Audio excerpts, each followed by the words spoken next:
назад. Все легли на пол. Я встал на колено. Сперва и завязали хомутом руки остальных сотрудников, а потом двое, включая командира спецназа Даниэра,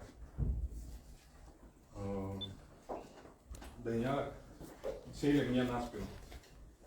Вот. И я находился прямо под камерой. То есть с правой стороны надо мной была одна камера видеонаблюдения нашего офиса.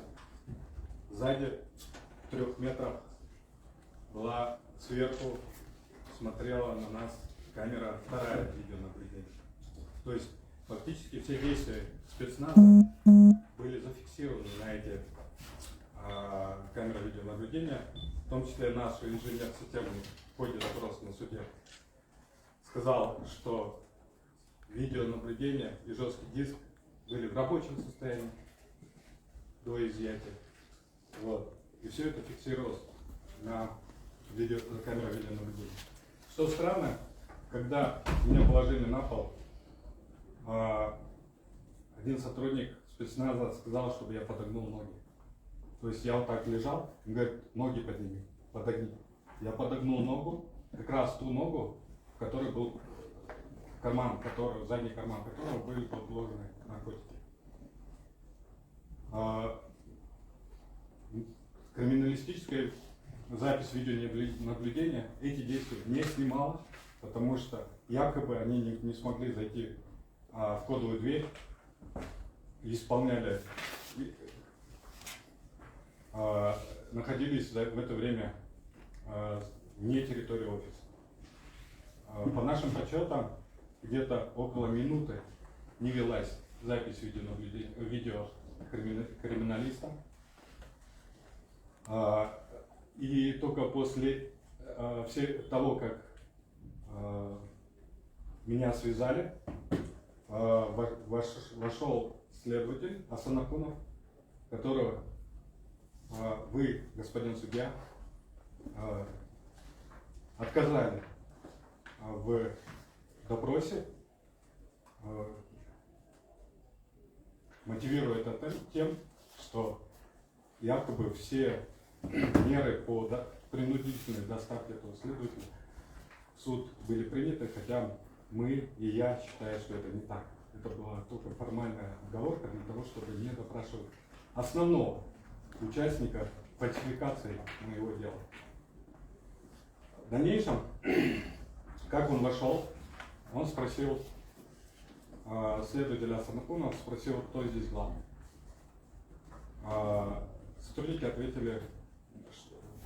Наши сотрудники ответили, что Болот. И он, даже не зная меня в лицо, указал пальцем, сказал, поднимите Болота.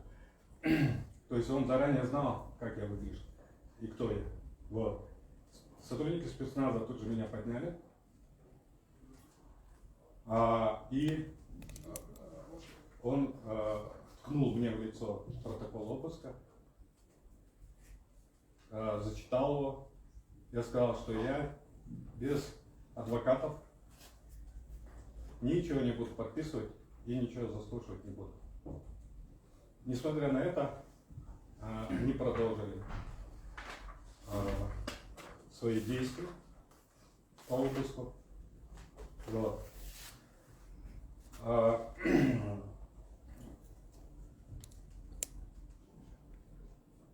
Командир спецназа Даниэр Байгазиев вел себя агрессивно, выбил у сотрудницы телефон, когда она начала снимать, хотя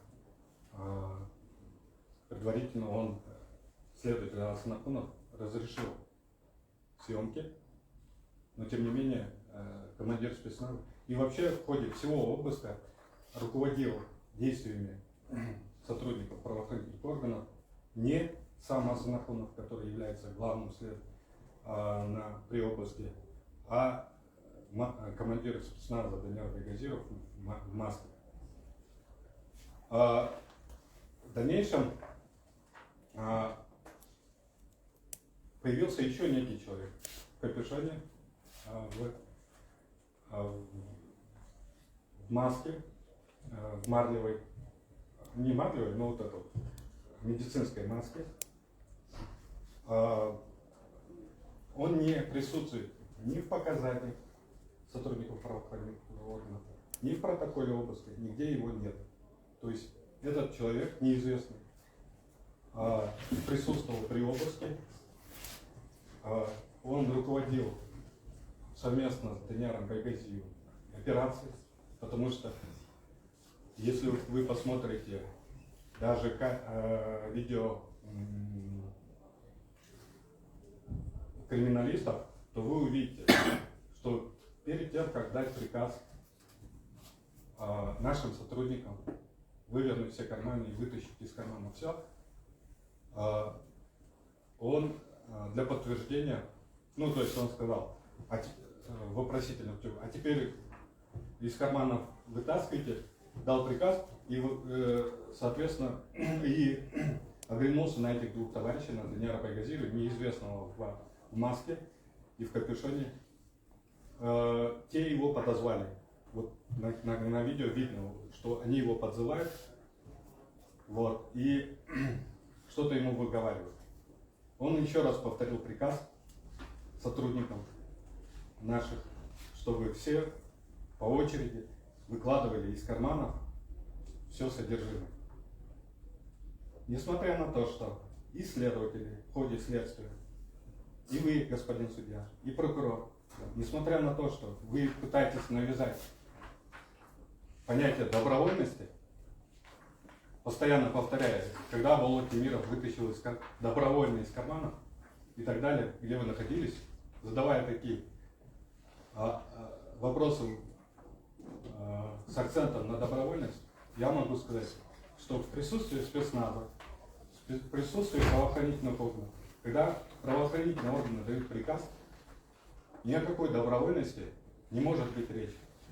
Согласно Уголовно-процессуальному кодексу, добровольность может идти речь, если следователь перед началом обыска сказал бы всем присутствующим вытащить, предоставить незаконные вещи добровольно. И только после этого люди, если вытаскивают добровольно, тогда в Уголовно-процессуальном кодексе эта добровольность прописана. А когда тебе дают приказ в ходе обыска вытащить из кармана все содержимое, это не является добровольным. И несмотря на ваши манипуляции, на ваши инсинуации, исследователи, любой здравомыслящий и адекватный юрист вам скажет, что из карманов сотрудники вытаскивают содержимое не добровольно. Да, может быть, собственными руками, но не добровольно. И самое интересное, что когда всех подняли с пола, вот, некоторые лежавшие на полу сели на стулья, вот. Почему-то сотрудники правоохранительных органов запретили мне садиться на стул. То есть я хотел сесть, отдохнуть, но мне запретили это делать. Как я уже говорил, что перед нападением, я по-другому не могу сказать, сотрудников правоохранительных органов, я сидел целый день, с момента появления в офисе, сидел, работал за компьютером, сидел на стуле. Вот. И только когда мне позвонили, сказали, что какая-то суета перед офисом, я только тогда встал. Вот. Мне запретили садиться на стул. Меня последнего, то есть по очереди всех подводили к столу, все вытаскивали свои вещи, сотовые телефоны складывали отдельно. И только, и даже мои попытки первые пойти были заблокированы сотрудниками спецназа, то есть они меня отдернули. Только после того, как всех сотрудников заставили вывернуть карманы, подвели меня. Когда я подошел, я абсолютно был уверен, что в моих карманах ничего запрещенного нет. То есть исполнял приказ вытащить из своих карманов. То есть в передних карманах у меня был кошелек, телефон, зажигалка, сигареты. Я их вытащил. На всякий случай я пощупал задние карманы. И неожиданно для себя почувствовал, что в заднем кармане что-то есть. Вытащив из заднего кармана пакет, я был в недоумении и в шоке. Я все прекрасно понял, что это подстава. Да, и вышел из себя. Начал возмущаться, вплоть до того, что сотрудники спецназа положили меня на пол. Вот. И один из сотрудников, когда он меня уже с пола поднял и уже прижал к стене, сказал, чтобы я не успокоился. Все будет хорошо, он сказал. И я тогда успокоился. Вот.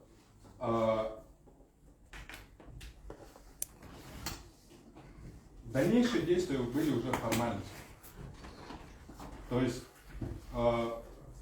и присутствие, только после того, как было обнаружено, потом зафиксировали этот пакет, запустили адвоката. До этого они стояли за дверью, их не пропускали. Вот. Почему формальностью? Потому что полный обыск офиса при помощи собаки, собака пробежалась, вот, и потом они начали выворачивать весь офис. Ну, как выворачивать? Просто двигали диваны, смотрели там. У нас такой же потолок. Отодвинули, посмотрели сверху. Вот. И когда они подошли к шкафу, они открывали шкаф, для формальности заглядывали, закрывали. Подошли к одной двери, которая на маленький замок, который, в принципе, если даже дернуть открыть, он откроется, да? Был закрыт. Подергали, не открывается. Мне сказали, ладно, пусть. То есть, мы сказали, у нас, я не знаю, у нас ключей, их искать надо. Они сказали, ладно, пусть остаются. То есть, это была формальность. То есть, если они уже знали о том, что все, что им хотелось обнаружить, они обнаружили. Да? Это лицемерие сквозило во всех следственных мероприятиях. Дальше, когда все закончилось, встал вопрос о задержании.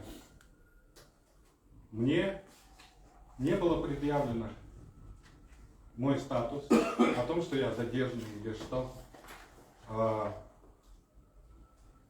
тому моменту вместо человека в капюшоне, в медицинской маске, подошел уже начальник СБНН города ГУВД города Бишкек, то есть Мухтар Токтургулов. И и взял командование на себя. Он постоянно отходил в угол, это видно на видеосъемке самого же криминалиста, созванивался с кем-то и получал указания. И как раз в тот момент, когда стал вопрос о том, кто будет доставлен в ГУВД, он созвонился, положил трубку и сказал, всех забираем. Адвокаты начали возмущаться, говорить, что если в качестве свидетелей, то на часах уже после 10 в качестве свидетелей никого не забираем. И Мухтар Токтургулов промолчал, а Асанапунов был вынужден задержать только меня. Меня вывели, посадили в машину,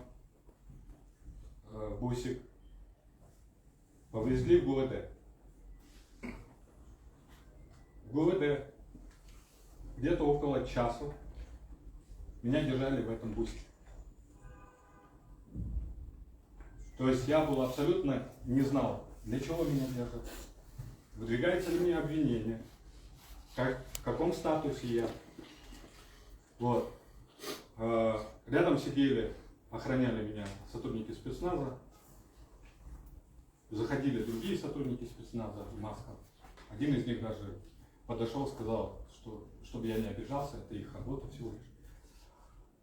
Но я могу сразу всем скажу, что это не ваша работа выполнять незаконные приказы. В том числе и вам, господин судья. Это не ваша работа исполнять приказы, в том числе прокуратуре. Любой сотрудник, исполняющий незаконный приказ, будет привлечен по закону, в соответствии со статьей, привлекается как за явное, за преступление по всем статьям закона. Вот. То же самое мне говорили и другие сотрудники. В ходе следствия, исследователи и так далее. Через час меня пересадили из бусика в машину китайского производства, по-моему, джип, похожий на X5 BMW. На нем повезли в неизвестном направлении. Позже, когда мы доехали, я понял, ну, тоже особо не понял, но это была наркология. Вот. Там присутствовали 2 журналиста, Кактус Медиа и Азатек. И все. Больше, ну и Разах Байти адвокат был. Вот. Соответственно, в наркологию ни одного, ни адвокатов, ни прессу в саму наркологию не пустили. Со мной зашли Мухтар Токтогулов, следователь Камалов Азамат. И все. Сотрудники спецназа остались у двери, чтобы не пропускать других лиц. В последующем, и что хочу акцентировать, на суде Мухтар Токтогулов врал, откровенно врал, что наркологию пропустили, ворвались сторонники Темирова. Я могу ответственно заявить, можно провести любое расследование. Вы узнаете о том, что там, кроме Мухтара Токтогулова и Азамата Камалова и сотрудников наркологии 2 женщин, никого не было. И, соответственно, те показания, которые давал в ходе допроса и в ходе судебного допроса Мухтар Токтогулов, это вранье. Почему это важно? Потому что Мухтар Токтогулов взял свой сотовый телефон и начал снимать сам процесс наркологического досмотра, ну, анализ. Сдано было на анализ моя моча, вот, и один из, бумажек, который проводился, ну, который макают и проверяют на наличие в моче тех или иных запрещенных веществ, по-моему, на синтетический наркотик, он долго не давал результата. Вот. И я уже начал говорить о том, что это может быть. Да? И потом женщина посмотрела, помахала, говорит, вот результат, просто надо было дождаться. Все. То есть по всем 3 экспертизам показывал, что в моей моче не обнаружены наркотики. Но тем не менее запись Мухтара Токтогулова, который снимал Мухтар Токтогулов, обрезанная вплоть до того момента, как сотрудник наркологии сказал, что нет, что тест отрицательный, то есть само высказывание сотрудницы наркологии было вырезано, и в том виде, как будто тест показал положительный результат, видео было слито через фейковые аккаунты в социальной сети.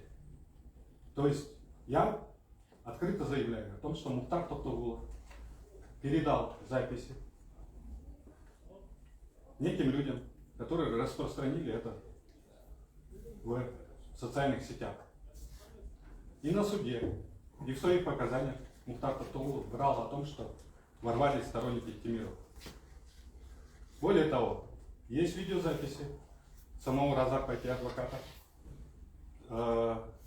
журналиста Кактус Медиа, которые они снимали из окна, находясь снаружи. То есть ни один человек, кроме Азамата Камалова и Мухтара Токтургулова, на наркологии не находился. Тем самым показывает, это доказывает предвзятость следствия, того, что следствие изначально хотело обвинить меня, велось в обвинительном тоне, хотело по-всякому подставить, в том числе используя социальные сети. Основной целью этой всей операции являлась дискредитация меня и моей команды. И наших расследований, которые мы делаем против коррупции, против превышения злоупотребления полномочий и так далее, и так далее. Вот. После того, как тесты вышли отрицательными, меня обратно посадили в этот джип, внедорожник. Мы выехали по Донецкой, проехали в Советскую и чуть проехав заправку, мы остановились. Мы довольно долго ждали, где-то, может быть, полчаса. Вот. И когда подъехал белый седан, легковушка, мы вместе в две машины поехали в городскую больницу в Арчи-Бешите. Приехал в городскую больницу, опять же меня заставили ждать в машине. И только там я понял, что вместе со мной был задержан Болот Назаров. Потому что его после обследования выводили. Я сидел в машине и видел, как Болота Назарова вывели с 4-й городской больницы, посадили в эту легковушку, белый седан, то ли Виндом, то ли старый корпус Камри. И после этого меня завели в 4-ю городскую больницу. Я не жаловался ни на что. Вот. После обследования меня повезли обратно в ГУВД. В 4-й городской больнице на меня составили акт о том, что я годен к содержанию в изоляторе временного содержания ИВЦ. По приезду в ГУВД меня завели в кабинет следователя Азамата Камалова. Это уже было после 2 часов ночи. То есть вывезли в 10 часов, 4 часа меня возили по всему городу, держали то в маршрутке, то во внедорожнике. Только в 2 часа, где-то в 2 часа меня привезли в ГУВД. Завели в кабинет следователя. Я отказался давать показания, я отказался на любые следственные мероприятия до того, как ко мне допустят адвоката. И спустя час, в 3 часа ночи, ко мне допустили Нурбека Токтургулова. Нурбеку Токтургулову я сообщил о том, что вместе со мной задержан Болот Назарова, а местонахождение Болот Назарова до тех пор, как я передал это Нурбеку Токтургулову, никто до 3 часов ночи не знал. 3 часа ночи с Нурбеком Токтургуловым следователь начал допрашивать меня в качестве свидетеля. Разарбеке вы тоже были, да? Утром. Нет, вот Нурбек Токтургулов был. Когда я выходил в уборную, то в соседнем кабинете я видел Болота Назарова, о чем я тоже Нурбек Токтургулов сказал, чтобы ему тоже предоставили адвоката. Позвали адвоката. Вот, то есть Болот Назаров фактически до 5 утра находился, до 6 утра находился без адвоката. Вот. Начал допрашивать меня в качестве свидетеля. Мы, соответственно, отказывались, но потом дали показания в качестве свидетеля, но дали примечание, что мы считаем, что в 3 часа ночи я являюсь задержанным и обвиняемым, подозреваемым или обвиняемым, на что следователь не дал внятного ответа. Вот. И если я свидетель, я говорю Азамату Камалову, если я свидетель, я могу идти? Он говорит, может. Я говорю, ну тогда я пошел, он говорит, нет. То есть статус до 10 утра мой не был ясен, но мне и не давали в принудительном порядке уйти. Вот. И только в 10 утра мне предъявляют обвинение, допрашивают в качестве подозреваемого и допрашивают в качестве обвиняемого. Ну, то есть это буквально с разницей 5 минут это было все оформлено. И в 10 утра меня ведут, ну, ближе к 11 начался, ведут к следственному суду. Мы уже неоднократно с адвокатами акцентировали внимание и судей, и прокуратуры о том, что в отношении меня были нарушены множество статей Уголовно-процессуального кодекса. Нарушены мои права. Вот. Об этом есть частное определение следственного судьи. О том, что не имели права меня допрашивать в качестве свидетеля. Тогда как в протоколе задержания указано фактическое время задержания 19:36. То есть это момент, когда они ворвались в офис. Несмотря на это, весь этот фарс продолжается дальше. Вот. Хочу дополнить, еще раз повторить с прошлого заседания, что в отношении меня и членов нашей команды слежка и другие мероприятия с целью открытия уголовного дела, с целью дискредитации, с элементами шантажа, всяческих подстав велось по нашим наблюдениям со второй половины сентября прошлого года. Сам день задержания тоже наталкивает на мысль, что все это было подстроено со стороны сотрудников правоохранительных органов. Я уже говорил о том, что меня отслеживали.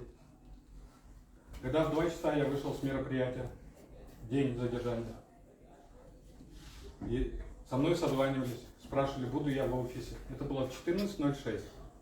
Я вышел с мероприятия, я ответил в публичном месте и по телефону о том, что я буду в офисе сегодня. В 14:13 в журнале регистрации преступлений, заявлений, да? Некая Айпири Адылбек кызы, регистрируется заявление некой Айпири Адылбек кызы. То есть, о чем это говорит? Убедившись, что я в этот день буду в офисе, они уже регистрируют заявление. По всем данным, которые, то есть по видеонаблюдению внешним, бизнес-центров, в котором находился офис, мы видим и по геолокации моих передвижений внутренних программ наших, мы видим, что я в офис вместе с отдельными сотрудниками, членами команды Тимира Плай приехал в 16:13 или 16:15 где-то.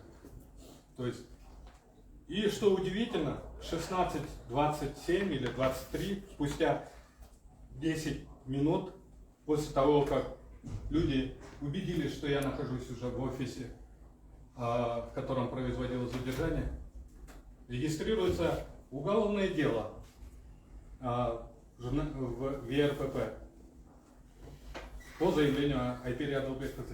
То есть люди убедились, что я нахожусь в офисе. И представляете, 16:20 с чем-то регистрируется уголовное дело, 18:30 или 18 даже ранее, 18:17 проводится задержание Болота Назарова, 19:36, в 12:27 они врываются в офис Тимиров Лайф. То есть вся операция с участием криминалистической службы, спецподразделения, СБНО, кто еще там, Следственного управления ГУВД, да?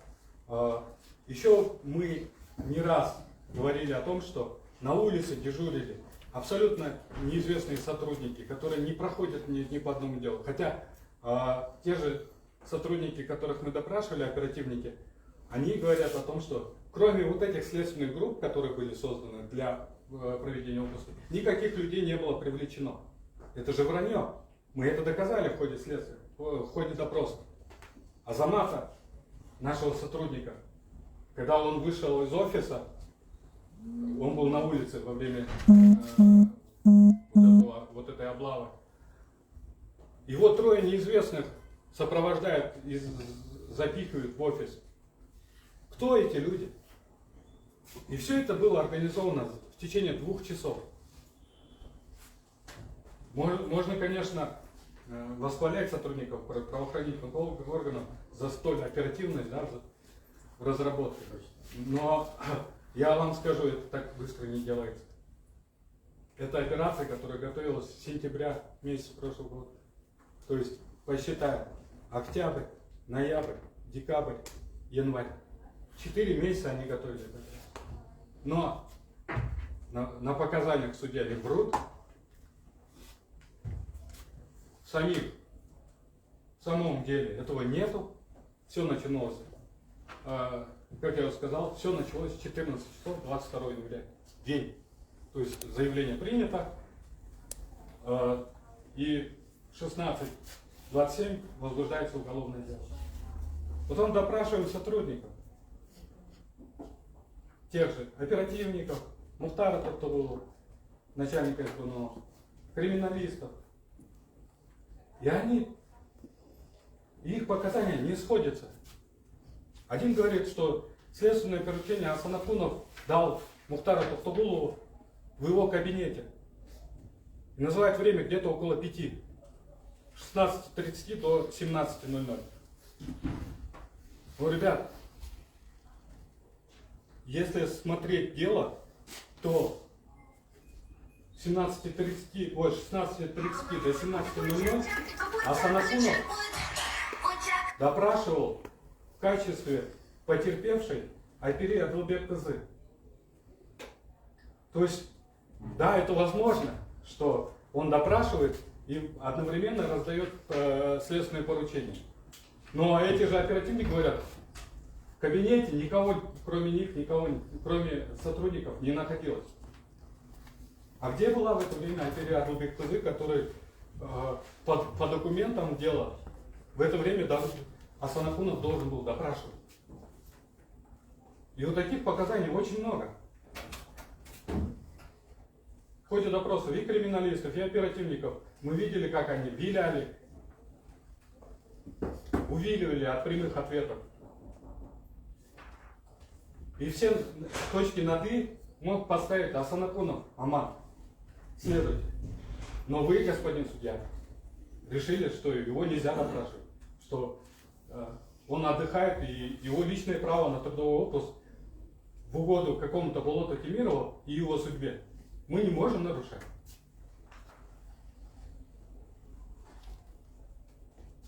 Или не дал бы ответ. Опять же, увиливал бы и врал бы на суде. несмотря на ответственность, которая была возложена на них.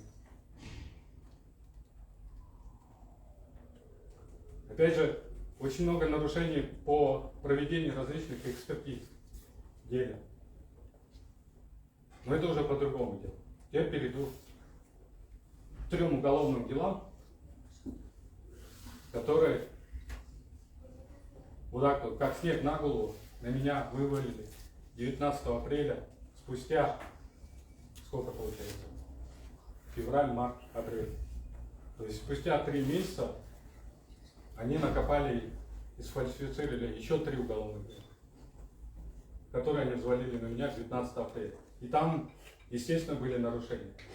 То есть там были все экспертизы, которые без моего ведома, без моего ведома моих адвокатов провели, что является грубым нарушением Уголовного процессуального кодекса. Вот.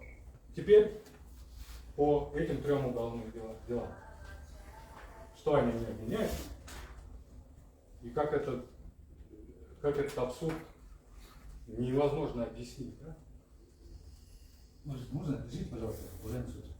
Может быть, нам будет эффективнее как сделать, чтобы мы по эпизодам вопросы задавали? Просто... Вопрос-ответ. Да. Ну чтобы сразу, да? Давайте я закончу, и потом уже можно. Как вам удобно, да? Просто... Хорошо? Ну, давайте выслушаем все 4 эпизода. Да. Хорошо, как хочется им было. Я Володь Тимиров, гражданин Кыргызстана. По всем законам Кыргызской республики, по законам Кыргызской СССР даже, являюсь по праву рождения гражданином Кыргызстана. И никто это не может у меня отнять. Я родился 25 ноября 1979 года в одном из роддомов города Ожи. С 6 месяцев до 7 лет я проживал в селе Ничкесай Узгенского района. Первый класс пошел в школу небольшого села в горах Узгена. Со 2 класса по 11 класс я учился в городе Москве, где проживали и учились, то есть где учились в университете, в аспирантуре мои родители. В 1996 году я окончил среднюю школу номер 194 города Москвы. В 1995 за год до окончания школы я получил советский паспорт в Москве. По окончании школы в 1996 году я приехал в Кыргызстан и по программе «Кадры 21 века» Кыргызской республики, приемная комиссия находилась в БГУ, я поступил, сдав все экзамены, в том числе историю Кыргызстана, я поступил в Московский государственный университет имени Ломоносова на социологический факультет. С 1996 года по 2001 год я обучался в МГУ. В 2001 году по окончанию университета для того, чтобы поступить в Академию наук Российской Федерации, в аспирантуру, я подал на гражданство. И не отказываясь от кыргызского гражданства. На тот момент один из родителей был российским гражданином, и, соответственно, я имел право на этом основании подать на гражданство России. При этом ни один закон, ни Кыргызской республики, ни Российской Федерации не обязывал меня отказаться от гражданства Кыргызстана. И я не отказывался. С 2001 по 2005 год я учился в аспирантуре Российской академии наук, института социологии. В 2004 с моими единомышленниками мы открыли Союз кыргызстанской молодежи города Москвы. Туда входили студенты и молодежь, проживающая, кыргызстанцы, проживающие в городе Москве. Назывался Надежд Толкун. Меня выбрали первым председателем этого объединения. Надежд Толкун существует до сих пор и эффективно работает по решению проблем студенческой и не только студенческой молодежи Кыргызстана в Москве. В 2006 я переехал в Кыргызстан. Я начал работать на гостелерадиокомпании, в простонародье КТР. Мне очень понравилась журналистика, я сменил сферу своей деятельности. Вот. С 2006 года, в 2007 году я взял ПИН, персонализированный идентификационный номер, взял ПИН и собирался подавать на паспорт, получить паспорт. Но возникла возможность обучиться на журналиста в Москве, и я в срочном порядке уехал на учебу. В 2007 это было в октябре, я уехал в Москву и учился год до 2008 года в высшей школе для телевидения того же МГУ. В 2008 летом, в июне, я приехал в Кыргызстан и начал процедуру завершать процедуру получения паспорта гражданина Кыргызстана. На тот момент я провел все консультации, убедившись в том, что я являюсь гражданином Кыргызстана, подал на ID-карту. Подал на ID-карту и, соответственно, получил. А теперь вернемся к делу. Те, кто фальсифицировал, а я по-другому не могу назвать это дело, доказательства. Тот же Камчаек Ташиев и Садыр Джапаров в своих интервью утверждали, что я якобы украл военный билет, вклеил свою фотографию якобы, и якобы на основе этого подал на паспорт Кыргызстана. Военный билет у меня был. Военный билет. Я еще в начале 2000-х встал на учет в Узгене, в военном комиссариате. Вставал на учет и в Закерском Айнукмыту. Вот. И в начале 2000-х я получил военный билет в военном комиссариате Узгена. Но не тот, который указан в деле. Объясню, как это получилось. Давайте так, смотрите. Все обвинение строится на записи в анкете, которая подается, когда ты подаешь на получение паспорта. Все это обвинение на этом строится. То есть на основе записи в этой анкете с нумерациями двух документов, которые они меняют мне, да, военный билет и временное удостоверение личности. На основе записи в этой анкете, по этой нумерации, они проводят все остальные следственные мероприятия. То есть, вот номер в этой анкете, по этому номеру военный билет получил другой. Вот он, когда подавал, тут написано временное удостоверение личности за номером таким, а он принадлежит другому. Да. И теперь самое абсурдное.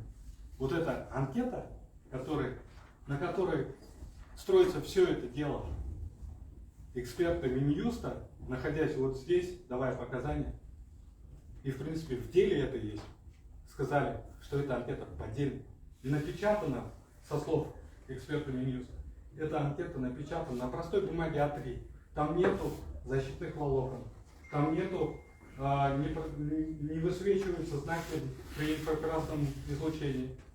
Водяные знаки, там их не соответствуют образцу, то есть это просто ксерокопия, да? Там, то есть это не водяные знаки вовсе. То есть, ребята, меня судят на основе поддельной анкеты, которых фиг знает, кто его поделал и вставил в дело. Даже у судьи, у которого должны находиться все оригинал в деле, копия этой анкеты. Ну, цветная, конечно, но копия этой анкеты. Оригинала этой анкеты нет. Этих двух анкет. Один подача заявления на ID, второй на подачу заявления на загранпаспорт. И мы, когда свидетели, сотрудники департамента регистрации населения ГРС здесь были, мы говорили, дайте нам, принесите в суд оригинал этой анкеты, который по экспертизе Минюста является поддельной. Нет, до сих пор он тогда ответил, мы посмотрим. Что смотреть? Зачем вы, государственный орган, храните поддельную анкету у себя в качестве официального документа? А знаете почему? Потому что у них этого оригинала нету, это поддельная анкета. А в оригинале анкеты мы бы увидели, что там вписано военный билет совершенно с другими номерами. Мы бы увидели, что временного удостоверения там нет. Почему? Потому что я отчетливо помню, что я, получив ID, пошел и в срочном порядке в январе 2009 года сдал на срочный загранпаспорт. И получал я его не в Узгене, как пытаются указать в поддельном деле горе-сотрудники правоохранительных органов, а в другом городе, где существует срочное паспортирование. Тогда существовало. В принципе, сейчас во всех ценах можно срочное паспортирование получить. А тогда это было в нескольких городах. Что еще они пытаются доказать? Они пытаются доказать, что я одновременно получил две анкеты, что невозможно было, потому что для получения загранпаспорта нужно было ID. И я якобы, получив эти две анкеты, сразу заполнил, вот, и вписал туда временное удостоверение, якобы. Такого невозможно. Вот. И дальше, что происходит в извращенных умах этих сотрудников. Мы смотрим эти анкеты поддельные и видим, что одну анкету я, оказывается, заполнял в тот же день, когда получил анкету, а вторую анкету на загранпаспорт я заполнил и сдал спустя неделю. Ну, как это возможно? То есть я так две анкеты получил, находясь в госучреждении, вторую анкету в карман засунул, через неделю принес и сдал, да? Это, ну, о чем это говорит? Это говорит о том, что абсолютно абсурдное дело. Дальше. Заполнив 15 июля, по-моему, согласно этой поддельной анкете, оригинал мы не видим. Может быть, я в августе заполнял. Когда я заполнял, неизвестно, потому что мы весь суд этот строится на этой поддельной анкете. Я получил паспорт ID в сентябре, в начале сентября. Получаю паспорт ID в начале сентября. И такой, что-то мне не нужно этот загранпаспорт. И решил по их вот извращенной фантазии, я получаю его спустя полгода, на следующий год в январе. Но, ребят, такого не бывает. И когда, ну, это очень исключительно, когда я говорю сотруднику департамента регистрации, А как вы объясните, почему я, сдав его в июле, анкету, да, получаю паспорт спустя полгода? Он говорит, не знаю.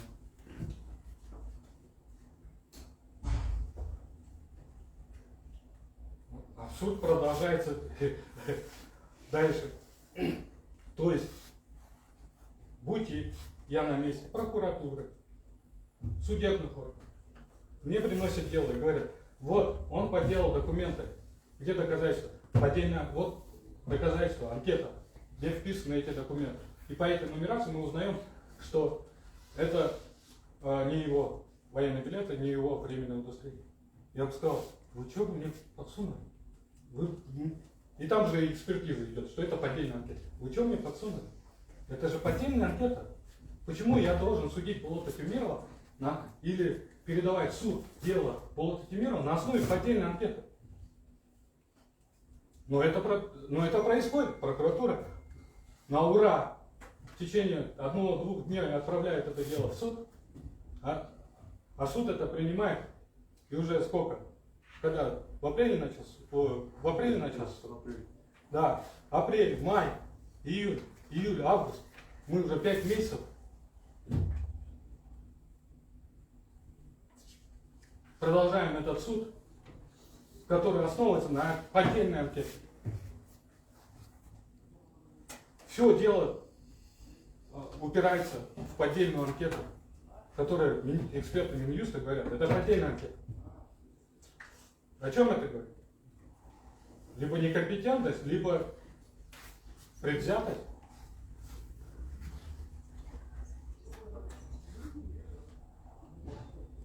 Дальше. Как я уже сказал, дело очень быстро, следователи очень быстро спешили все передать в суд.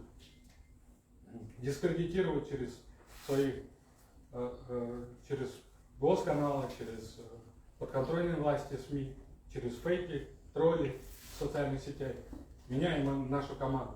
Они очень спешили. И тяп-ляп, и допустили очень много ошибок. Например, по делу о паспортах. Дело само возбуждено, то есть они начали следствие, оперативные действия, как они уверяют, если смотреть на дело, 1 февраля 2022 года. То есть спустя неделю после моего задержания и обыска в офисе. Но в том же деле присутствуют документы, запросы 5-го отдела, открыл его 5-е оперативное действие, проводило 5-й отдел ГКМБ. Вот. Запросы 5-го отдела ГКМБ от октября месяца. Вы представляете, дела еще нету, они уже запросы подают. Как это объяснить? Они еще оперативные мероприятия не проводят, но они уже подают запросы. Как это можно объяснить? Никак. Только то, что они в спешке эти документы, не изменив дату, да, как они умеют делать, они всунули это дело. Эта ошибка говорит о том, что их ошибка говорит о том, что они следили и пытались накопать на нас еще в прошлом году. Хотя по закону они проводят оперативные мероприятия только с регистрацией преступления или заявления в журнале ЖУИ. Следствие. Следователь открывает уголовное дело, следователь Главного следственного управления ГКМБ начал это дело по паспортам. Вот. По-моему, 7-го Батырханов, его зовут Бекмурза Улышбекович, следователь. 7 февраля, что ли, за неделю они провели все эти оперативные мероприятия, или за 2 недели. ГКМБ это все начинает сбор информации, следователь начинает там следственные действия, да, назначает экспертизы и так далее, и так далее. Вот. Представляете, да, что ну, ГКМБ начало, например, статьи, которые мне вменяют, незаконное пересечение границы, да, это должен вести следствие, довести до суда, это ГКМБ должно. А они, чтобы тень не упала на Ташиева, хотя главу ГКМБ, они передают это дело МВД на полделя. Я не знаю, есть ли такие бумаги, но когда я разговаривал со следователями ГУВД, они говорили, что мы направляли в прокуратуру ходатайство, что это не наше дело. Пусть сами ГКМБшники продолжают это дело. Тем не менее, это навязали ГУВД и МВД, ГУВД города Бишкек, следователям, чтобы не казалось, что это ГКМБ все это начало и проводило мероприятие. А да, я забыл упомянуть, когда Мухтар Тухтагулов созванивался, в одном из видео созвона Мухтара Тухтагулова мы смогли распознать, кому он звонил. Это был, ну, судя по записи в его телефонной книжке, которая высветилась на телефоне, это был Батур 5 СБ СНБ.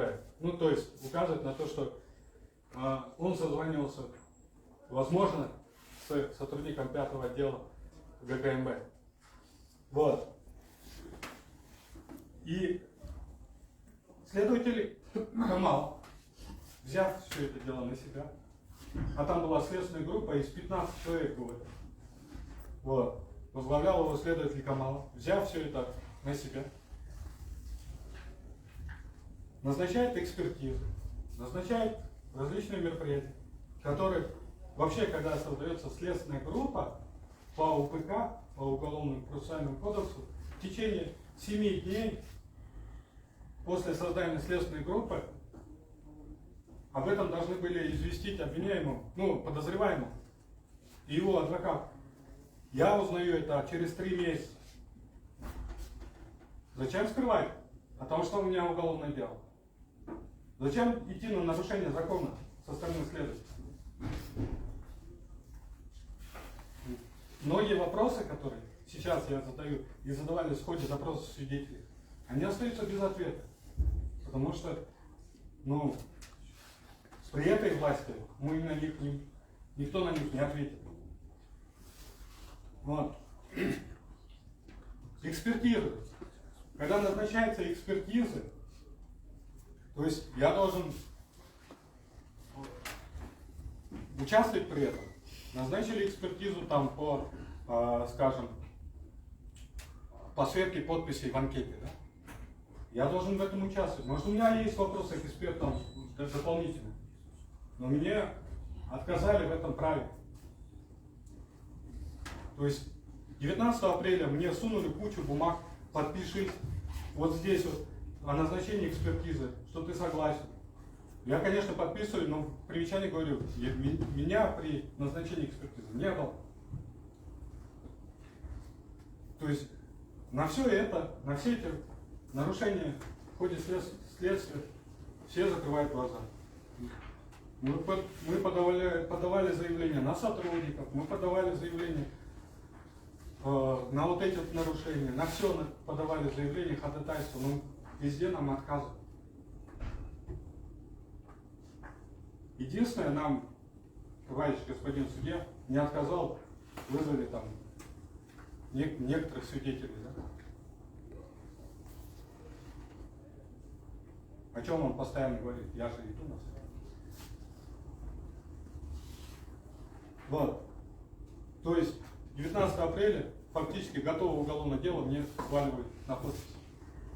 И дают мне 3 дня на то, чтобы я ознакомился с этим делом. 7 томами на скольких страницах там? Более 1000 страниц. Да.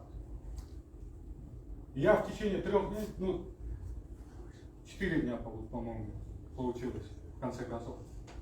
В течение 4 дней я ознакомлюсь с 7 делами, и в этом спешном порядке прокуратура за 2 дня передает в суд.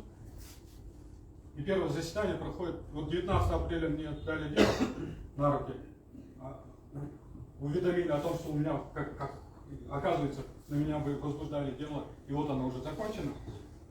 А в конце апреля уже проходит первое заседание суда. Ну, ребят, то есть ну, я прекрасно понимаю, что, ну, нарушать мои права, что в Кыргызстане на права обвиняемых плевать хотели, но это уже полный абсурд и беспредел со стороны сотрудников, судей, прокуроров.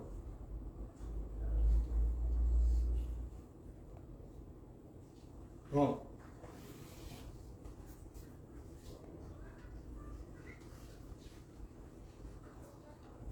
Я, наверное, если вспомню, что еще, ну, то дополню. Если есть вопросы, я готов ответить. Так, Назар Анатольевич, Так, можно, да? Вариант. вопрос. Скажите, пожалуйста, вот, по поводу, могу сказать, событий, которые происходили у вас в улице, да? 22 января 2022 года. Могли бы сказать, в каком порядке зашли вот сотрудники органов? Сперва зашел этот Даниил Байгазиев. Начал орать, всем лежать там и так далее. Не представился ничего. Я встал на колено, остальные на пол легли. А с ним сколько сотрудников были? Можете? С ним было двое сотрудников в касках, а он был в отличной от них одежде. Те были в бронежилетах, в касках. Этот был просто в такой балаклаве и какой-то охотничьей форме. Я даже... Скажите, пожалуйста, вот именно внешность, да, то есть, что на них было? На лице, вы сказали, были с балаклавой. Да, у него зеленая балаклава, у тех каска была и маска. Лица маска, да? Да, черная. То есть лица были скрыты. Лица были скрыты. Скажите, пожалуйста, а вот оружие у них было? У кого именно? Было. Ну, у Даниара Байгазиева я не видел, но у двоих сотрудников были автоматы. Как именно? Калашников? Да, скорее всего, Калашников очень похоже. Ну, они укороченные модели, не знаю. Не разбирайся. Вот. Какие были действия вот этих сотрудников, которые первые зашли, скандались?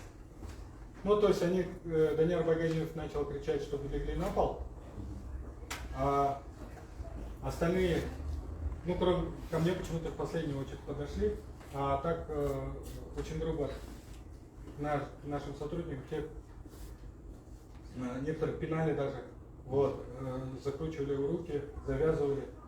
Когда они пытались поднять голову, посмотреть, что происходит, те орали на них, чтобы не поднимали головы. То есть применять физическую силу, да? Да, ну то есть выкручивали руки, пинали. И я видел пару раз одного сотрудника пнули. А сотрудники ваши, вы сами легли или? Сами легли, да. Сами легли. Почему? Но им почему-то не понравилось, что они поднимали голову. Теперь я понимаю, почему. Их главное требование было к нашим сотрудникам, чтобы они не поднимали голову, чтобы они не увидели, как подкладывают. А что потом происходило? Вот вы молчали. Я непосредственно тоже был уважаемый суд на месте обыска, я, конечно, пришел попозже. Но во что ребята были связаны руки. Чем можете сказать? Хомут был. Классик. Такой обычный пластиковый хомут, который защелкивается на несколько уровней. А на кого надели хомуты, скажите, пожалуйста? На всех, кроме двух девушек.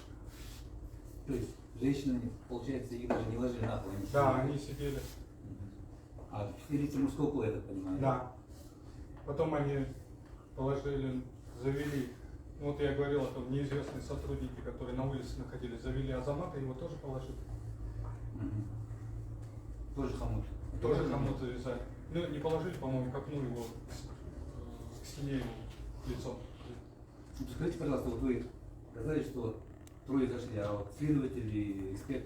Они зашли намного позже. Ну, то есть мы потом по камере смотрели, считали на минуту позже.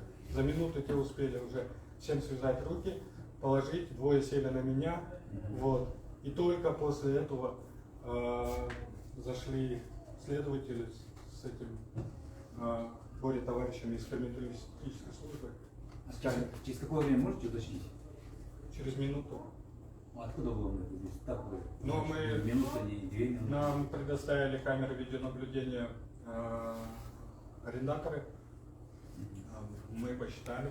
Плюс на самом видео криминалистов это есть. То есть сколько они стояли, исполняли. Ну, то есть актерское мастерство у них на высшем уровне. Они там, ой, откройте, закрылось, смотри, что вы делаете. Скажите, пожалуйста, вот именно тот момент, да, то есть видеозапись, в которой вы сейчас говорите, да, что мы там посчитали, да, по времени, да, видеозапись. А видеозапись вам кто предоставил эту? Ну, сами следственные органы. Та запись, которую вел Да. эксперт, правильно? Да, после того, как мы в оперативном порядке заставили нас ознакомиться с делом, мы настояли на том, чтобы нам дали диски, и они, по-моему, даже дали эти диски, когда уже, то есть они до конца не давали эти диски. Через неделю-две, когда уже дело было передано в суд, уже тогда Айля Джох они как-то решили нам предоставить. И дали диски с Бахыт, когда мы получили при направлении в суд. Скажите, пожалуйста, вот с этими видеозаписями, я так понимаю, вы очень внимательно ознакомились, ну, будучи журналистами, да, которые не имеют опыта работы с такими материалами, а что было выяснено, когда вы посмотрели? Да. Расскажите подробно, да. Люди, которые пытались подставить нас, ну, я не знаю, пытались или уже подставили,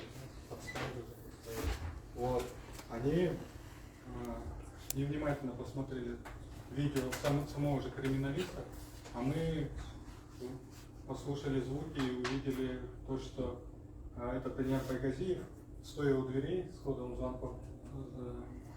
замком, командует криминалисту и следователю Гечерек Киргиля. Переводя на русский, это «зайдите попозже». Нет. Данияр Байгазиев, а как вам стало это известно? Данияр Байгазиев именно журналист.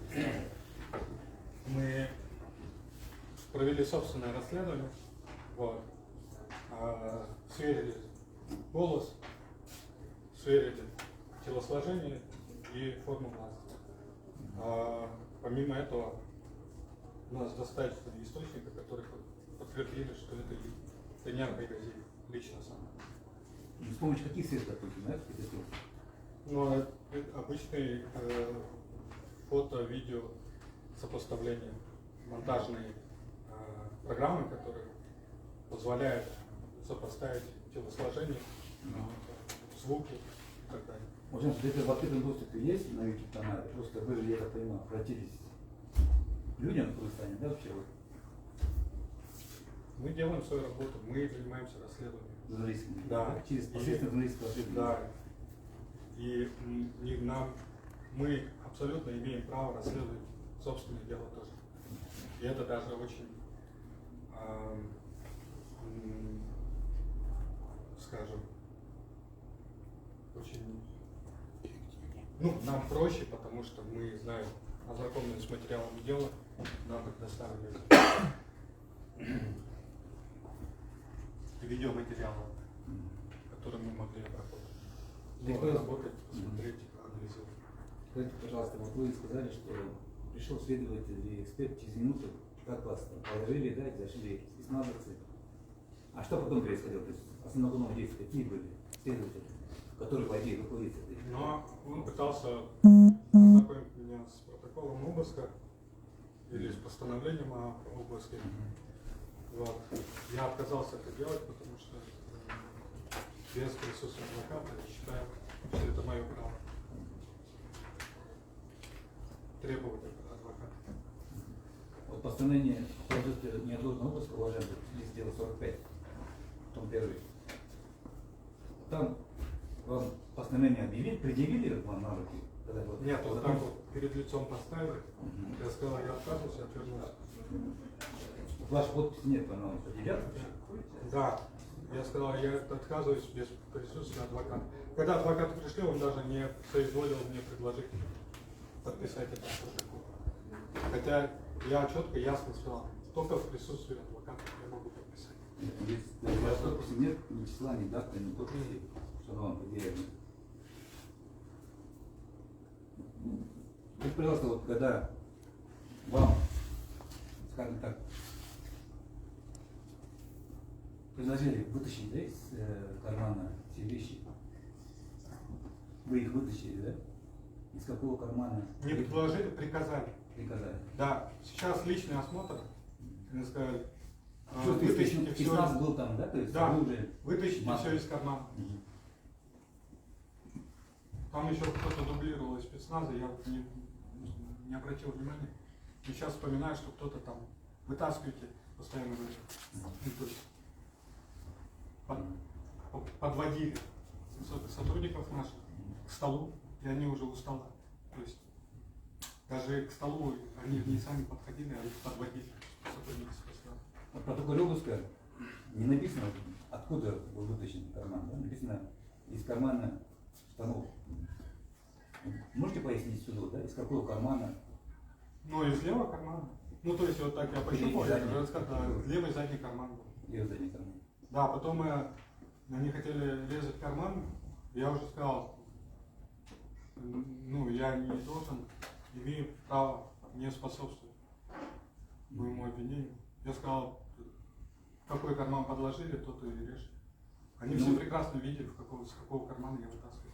Особенно спецназ и Мухтар Тухтулов, который сзади меня в это время стоял.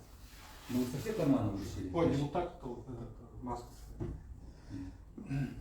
Со всех карманов вытащили, да? Вещи, со всех Да, карманов? со всех карманов.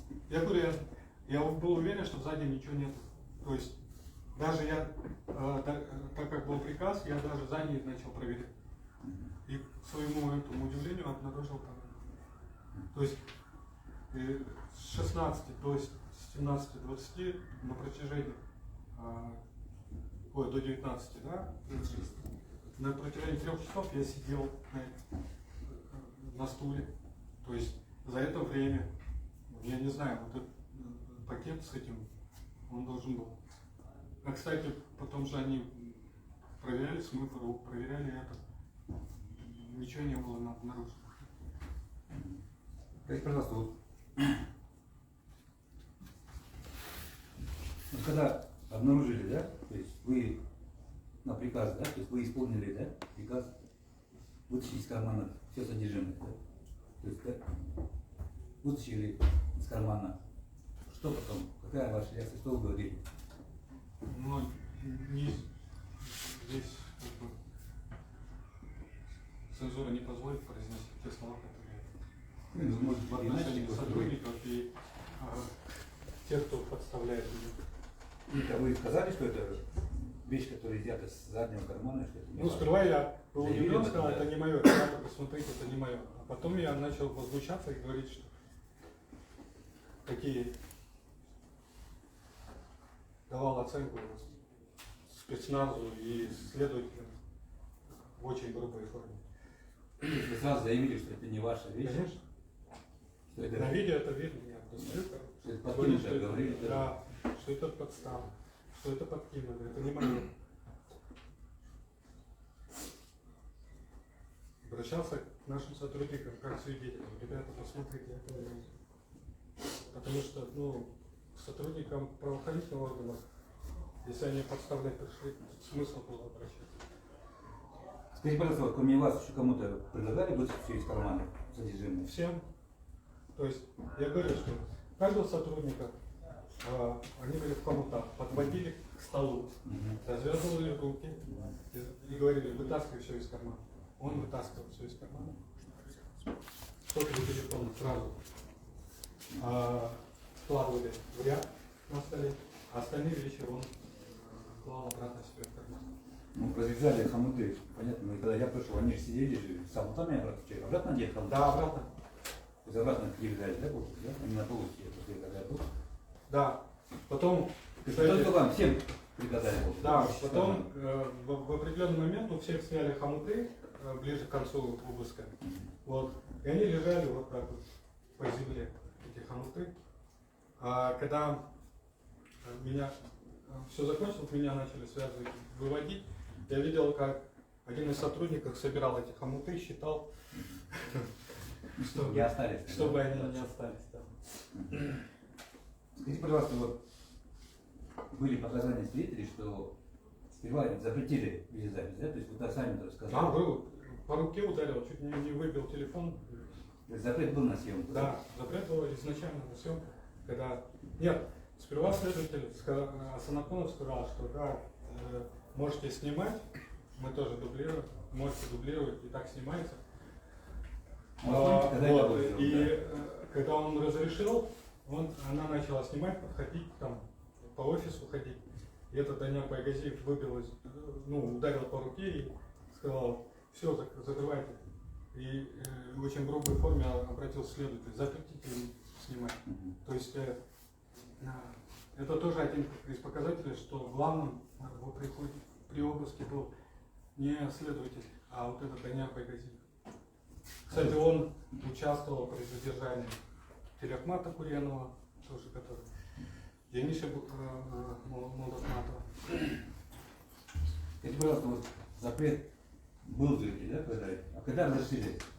Вот сказали же свидетели, что потом было разрешение на съемку.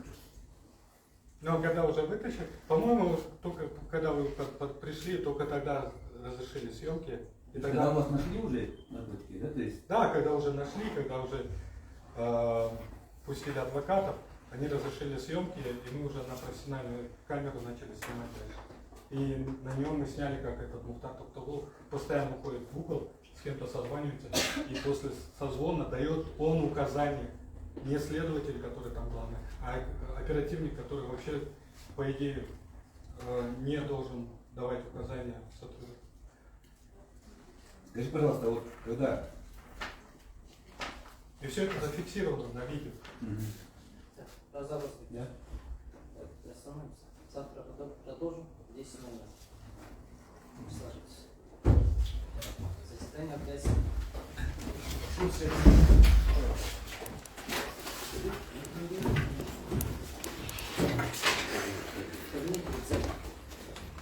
Свидание.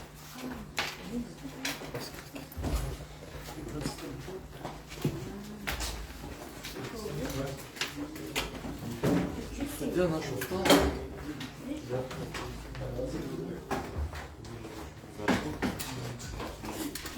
Ну ладно, всего лишь 2 часа.